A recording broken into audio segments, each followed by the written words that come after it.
Hello दोस्तों, कैसे हैं आप। आशा करती हूँ कि आप अच्छे होंगे और मन लगाकर पढ़ाई कर रहे होंगे। दोस्तों, आप सबका स्वागत है मेरे YouTube channel exam warriors point पर, जिस पर हम KVS TGT एग्ज़ाम की तैयारी कर रहे हैं। दोस्तों, जैसा कि आपको पता है कि परीक्षा का डेट आ चुका है और हम बहुत जल्दी परीक्षा देने वाले हैं, तो उससे पहले हमें अपना पूरा सिलेबस कवर कर लेना है।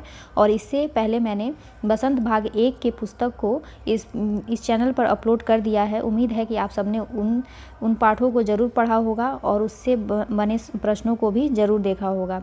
तो आज हम बाल राम कथा के दूसरे पार्ट को पढ़ेंगे और देखेंगे कि इसमें आगे की कहानी क्या है। इसके पहले वाले वीडियो में मैंने अवधपुरी में राम नामक पाठ को बनाया था और उसमें पढ़ाया था कि किस प्रकार से राम का जन्म होता है और वो किस तरह विश्वामित्र के साथ जंगल में जाते हैं। उसके आगे की कहानी हम इस वीडियो में देखेंगे।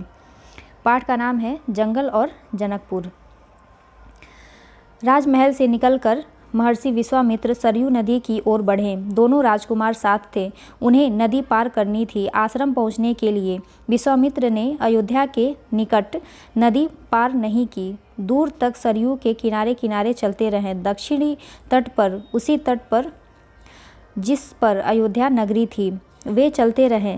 नदी की घुमाव के साथ साथ राजमहल पीछे छूट गया। उसकी आखिरी बस्ती भी निकल गई। चलते चलते एक तीखा मोड़ आया तो सब कुछ दृष्टि से ओझल हो गया। राम और लक्ष्मण ने एक बार भी पीछे मुड़कर नहीं देखा। उनकी नज़र सामने थी, महर्षि विश्वामित्र के सधे कदमों की ओर। सूरज की चमक धीमी पड़ने लगी। शाम होने को आई। राजकुमार के चेहरे पर थकान का कोई चिन्ह नहीं था।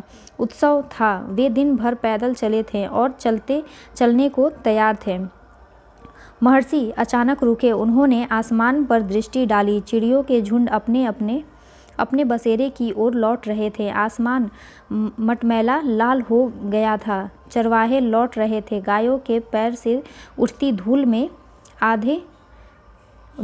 आधे छिपे हुए।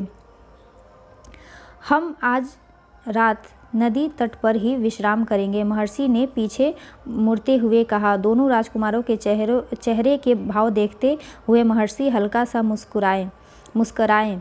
राम के निकट आते हुए उन्होंने कहा, मैं तुम दोनों को कुछ विधाएं सिखाना चाहता हूँ। इन्हें सीखने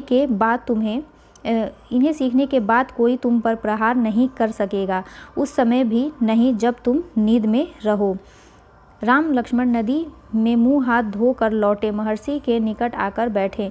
विश्वामित्र ने दोनों भाइयों को बला अति बला नाम की विद्याएं सिखाई। रात में वे लोग वहीं सोए, तिनकों और पत्तों पर बिस्तर बनाकर। नींद आने तक महर्षि उनसे बात करते रहे। सुबह हुई। यात्रा फिर शुरू हुई। मार्ग वही था, सरयू के किनारे किनारे। चलते चलते वे एक ऐसी जगह पहुँचे जहाँ दो नदियाँ आपस में मिलती थीं।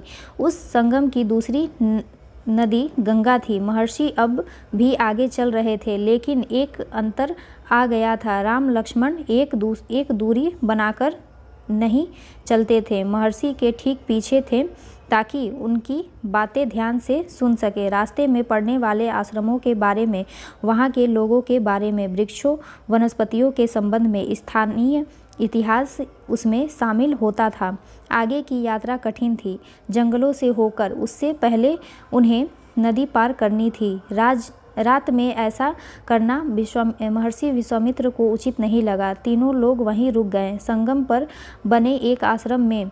अगली सुबह उन्होंने नाव से गंगा पार की। नदी पार जंगल था, घना, दुर्गम। सूरज की किरणें धरती तक नहीं पहुंचती थी। इतना घना वह डरावना भी था। हर ओर से झिंगुरों की आवाज़, जानवरों की दहाड़, कर्कश ध्वनियाँ। राम और लक्ष्मण को आश्वस्त करते हुए महर्षि ने कहा, ये जानवर और वनस्पतियाँ जंगल की शोभा हैं, इनसे कोई डर नहीं है। असली खतरा राक्षसी ताड़का से है। वह यहीं रहती है। तुम्हें वह खतरा हमेशा के लिए मिटा देना है। ताड़का के डर से कोई इस वन में नहीं आता था। जो भी आता ताड़का उसे मार डालती, अचानक आक्रमण कर देती। उसका डर इतना था कि इस सुंदर वन का नाम ताड़का वन पड़ गया। राम ने महर्षि की आज्ञा मान ली, धनुष पर प्रत्यंचा चढ़ाई और उसे एक बार खींचकर छोड़ा। इतना ताड़का को क्रोध करने के लिए बहुत था। डंकार सुनते ही क्रोध से बिलबिलाई ताड़का गरजती हुई राम की ओर दौड़ी। दो बालकों को देखकर उसका क्रोध और भड़क उठा। जंगल में जैसे तूफान आ गया। विशालकाय पेड़ कांप उठे, पत्ते टूटकर इधर उधर उड़ने लगे। धूल का घना बादल छा गया, उससे कुछ दिखाई नहीं पड़ता था। फिर ताड़का ने पत्थर बरसाने शुरू कर दिए। राम ने उस पर बाण चलाए, लक्ष्मण ने भी निशाना साधा। ताड़का बाणों से घिर गई। राम का एक बाण उसके हृदय में लगा, वह गिर गई, फिर नहीं उठ पाई। विश्वामित्र बहुत प्रसन्न हुए। उन्होंने राम को गले लगा लिया। उन्होंने दोनों राजकुमारों को 100 तरह के नए अस्त्र शस्त्र दिए, इनका प्रयोग करने की विधि बताई, उनका महत्व समझाया। महर्षि का आश्रम वहाँ से अधिक दूरी नहीं था, लेकिन तब तक रात हो चली थी। विश्वामित्र ने वह दूरी अगले दिन तय करने का निर्णय लिया। ताड़का मर चुकी थी, उसका भय नहीं था। तीनों ने रात वहीं बिताई, ताड़का वन में, जो अब पूरी तरह से भय मुक्त था। सुबह जंगल बदला हुआ था। अब वह ताड़का वन नहीं था, क्योंकि ताड़का नहीं थी। भयानक आवाज़ें गायब हो चुकी थीं। पत्तों से गुजरते हवा थी, उसकी सरसराहट का संगीत था। चिड़ियों की चहचहाहट थी, शांति थी। तस्वीर बदल गई थी। सिद्धाश्रम का अंतिम पड़ाव था। महर्षि का आश्रम। रास्ता छोटा भी था, मनोहर भी। प्राकृतिक सौंदर्य का आनंद लेते तीनों लोग जल्दी ही आश्रम पहुंच गए। आश्रम वासियों ने उनकी आगवानी की, अभिनंदन किया। उनकी प्रशंसा दोगुनी हो गई। महर्षि विश्वामित्र के आश्रम लौटने की खुशी, राम लक्ष्मण के आगमन का सुख। विश्वामित्र यज्ञ की तैयारियों में लग गए। अनुष्ठान प्रारंभ हुआ। अनुष्ठान की रक्षा की जिम्मेदारी राम लक्ष्मण को सौंप कर महर्षि आश्वस्त थे। अनुष्ठान अपने अंतिम चरण में था, पूरा होने वाला था कुछ ही दिनों में। 5वां दिन। 5 दिन तक सब ठीक ठाक चला, शांति से निर्विघ्न। लगता था कि राजकुमारों की उपस्थिति ने ही राक्षसों को भगा दिया। राम और लक्ष्मण ने यज्ञ पूरा होने तक न सोने का निर्णय लिया। वे लगातार जागते रहे, चौकस रहे। कमर में तलवार, पीठ पर तुड़ीन, हाथ में धनुष, प्रत्यंचा चढ़ी हुई, हर स्थिति के लिए तैयार। अनुष्ठान का अंतिम दिन। अचानक भयानक आवाज़ों से आसमान भर गया। सुबाहु और मारीच ने राक्षसों के दल बल के साथ आश्रम पर धावा बोल दिया। मारीच क्रोधित था, यज्ञ के अलावा भी इस बात से कि राम लक्ष्मण ने उसकी माँ को मारा था, ताड़का को। राम ने राक्षसों का हमला होते ही कार्यवाही की। धनुष उठाया और मारीच को निशाना बनाया। मारीच वाड़ लगते ही मूर्छित हो गया। वाड़ के वेग से बहुत दूर जाकर गिरा, समुद्र के किनारे। वह मरा नहीं। जब होश आया तो उठकर दक्षिण दिशा की ओर भाग गया। राम का दूसरा बाण सुबाहु को लगा, उसके प्राण वहीं निकल गए। सुबाहु के मरने पर राक्षस सेना में भगदड़ मच गई। वे चीखते चिल्लाते भागे। कुछ लक्ष्मण के बाणों का शिकार हुए, अन्य जान बचाकर भाग खड़े हुए। महर्षि विश्वामित्र का अनुष्ठान संपन्न हुआ। राम ने महर्षि को प्रणाम करते हुए पूछा, अब हमारे लिए क्या आज्ञा है मुनिवर? महर्षि ने राम को गले लगाया, कहा, हम लोग यहाँ से मिथिला जाएंगे, महाराज जनक के यहाँ, विदेह राज के दरबार में। मैं चाहता हूँ कि तुम दोनों मेरे साथ चलो, उनके योजना में हिस्सा लेने। महाराज के पास एक अद्भुत शिव धनुष है, तुम भी उसे देखो। राम और लक्ष्मण अगली यात्रा को लेकर उत्साहित थे। नए स्थान देखने और जानने का अवसर। सोन नदी पार कर विश्वामित्र मिथिला की सीमा के पास पहुँचे। अपने शिष्यों और राजकुमारों के साथ वे गौतम ऋषि के आश्रम से होते हुए नगर में पहुँचे।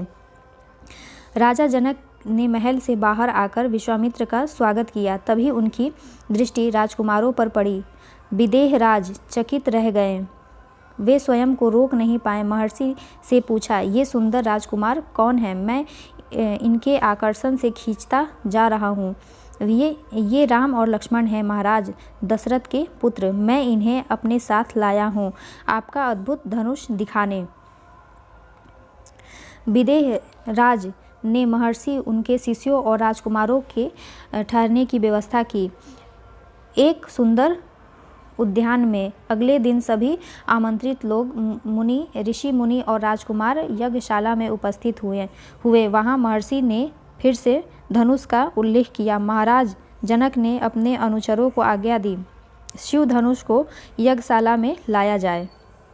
शिव धनुष सचमुच विशाल था, लोहे की पेटी में रखा हुआ। पेटी में पहिए लगे हुए थे, 8 पहिए। उसे उठाना लगभग असंभव था। पहिए के सहारे खिसकाकर उसे एक से दूसरे जगह ले जाया जाता था। अनुचर मुश्किल से उसे खींचते हुए यज्ञशाला में ले आए। धनुष देखते ही विदेहराज एक पल के लिए उदास हो गए। उन्होंने कहा, मुनिवर, मैंने प्रतिज्ञा की है अपनी पुत्री सीता के विवाह के संबंध में। जो यह धनुष उठाकर उस पर प्रत्यंचा चढ़ा देगा, उसी के साथ सीता का विवाह होगा। अनेक राजकुमारों ने प्रयास किया और लज्जित हुए। उठाना तो दूर, वे इसे हिला तक नहीं सके, प्रत्यंचा क्या चढ़ाते। विदेहराज का संकेत समझकर महर्षि विश्वामित्र ने राम से कहा, उठो वत्स, यह धनुष देखो। राम ने सिर झुकाकर गुरु की आज्ञा स्वीकार की। आगे बढ़े, पेटी की ढक्कन खोल दिया। राम ने पहले धनुष देखा, फिर महर्षि को। गुरु का संकेत मिलने पर राम ने वह विशाल धनुष सहज ही उठा लिया। यज्ञशाला में उपस्थित सभी लोग हतप्रभ थे। इसकी प्रत्यंचा चढ़ा दूं मुनिवर? राम ने पूछा। अवश्य, यदि ऐसा कर सकते हो। विदेह चकित थे। राम ने आसानी से धनुष झुकाया, ऊपर से दबाव कर प्रत्यंचा खींची। दबाव से धनुष बीच से टूट गया। इसके 2 टुकड़े हो गए, बच्चों के खिलौने की तरह। यज्ञशाला में सन्नाटा छा गया। सब चुप थे, एक दूसरे की ओर देख रहे थे। सभागार की चुप्पी महाराज जनक ने तोड़ी। उनकी खुशी का ठिकाना न था। उन्हें सीता के लिए योग्य वर मिल गया था। उनकी प्रतिज्ञा पूरी हुई। जनक राम ने कहा, मुनिवर, आपकी अनुमति हो तो मैं महाराज दशरथ के पास संदेश भेजूं, बारात लेकर आने का निमंत्रण। यह शुभ संदेश उन्हें शीघ्र भेजना चाहिए। महर्षि की अनुमति से दूत अयोध्या भेजे गए, सबसे तेज चलने वाले रथ से। इस बीच जनकपुर में धूम मच गई। बारात के स्वागत की तैयारियां होने लगी। नगर की प्रशंसा चरम पर थी। महाराज जनक का संदेश मिलते ही अयोध्या में भी खुशी छा गई। आनन फानन में बारात तैयार हुई। हाथी, घोड़े, रथ, सेना। बारात को मिथिला पहुंचने में 5 दिन लग गए। जनकपुरी जगमगा रही थी। हर मार्ग पर तोरण द्वार, हर जगह फूलों की चादर, एक एक कोना सुवासित। हर घर के प्रवेश द्वार पर वंदनवार, एक एक घर में मंगल गीत। मुख्य मार्ग पर दर्शकों की अपार भीड़। खिड़कियों और छज्जों से झांकती महिलाएं। एक नज़र राम को देख लें, राम सीता की जोड़ी दिख जाए।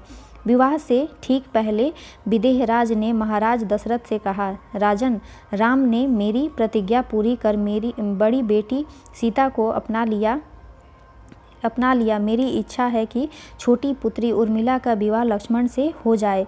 मेरे छोटे भाई कुशध्वज की भी 2 पुत्रियां हैं, मांडवी और सुतकीर्ति। कृपया उन्हें भरत और शत्रुघ्न के लिए स्वीकार करें। राजा दशरथ ने यह प्रस्ताव तत्काल मान लिया। विवाह के लिए बारात कुछ दिन जनकपुर में रुकी। बाराती बहुओं को लेकर अयोध्या लौटे तो रानियों ने पुत्र वधुओं की आरती उतारी। स्त्रियों ने फूल बरसाए। शंख ध्वनि से गलियां गूंज उठीं। यह आनंदोत्सव लगातार कई दिनों तक चलता रहा। दोस्तों इस प्रकार हमने देखा कि राम का विवाह माता सीता से कैसे हुआ और उनका मिलन कैसे हुआ। तो चलिए दोस्तों, मुझे उम्मीद है कि आपको ये पाठ समझ में आया होगा और इससे संबंधित प्रश्न भी आपको ज़रूर समझ में आए होंगे कि किस प्रकार के प्रश्न बन सकते हैं। जैसे कि देखिए यहाँ दिया है कि किसका विवाह किससे हुआ। तो उर्मिला यानी जो सीता की छोटी बहन उर्मिला थी, उनका विवाह किससे हुआ? लक्ष्मण से। और कुशध्वज की 2 पुत्रियाँ यानी कुशध्वज जो थे ये किसके पुत्र थे? राजा जनक के भाई थे। ये छोटे भाई थे राजा जनक के और इनकी 2 पुत्रियाँ थी मांडवी और शुद्धकीर्ति। शुद्धकीर्ति और मांडवी, इनका विवाह किससे हुआ? मांडवी का विवाह भरत से और शत्रुघ्न का विवाह शुद्धकीर्ति से हुआ। तो ये प्रश्न बन सकता है कि किसका विवाह किससे हुआ था, तो आप इनका नाम ज़रूर याद रखिएगा। फिर आगे ये हमने पढ़ा कि जो ताड़का थी उनके 2 पुत्रों का क्या नाम था? ताड़का के 2 पुत्र थे और उसमें भी हमने पढ़ा कि एक ताड़का वन पढ़ गया। अच्छा, ये हमने पढ़ लिया है। ताड़का के 2 पुत्र थे, आप उनका ज़रूर नाम याद कर लीजिएगा। हो सकता है कि परीक्षा में ये प्रश्न आ जाए कि ताड़का के 2 पुत्रों का क्या नाम था। तो चलिए दोस्तों, हम अपने सेशन की यहीं विराम देते हैं। उम्मीद है कि आपको ये सेशन समझ में आया होगा और अगले वीडियो के लिए आप सब ऐसे ही जुड़े रहेंगे और तब तक आप सबका धन्यवाद।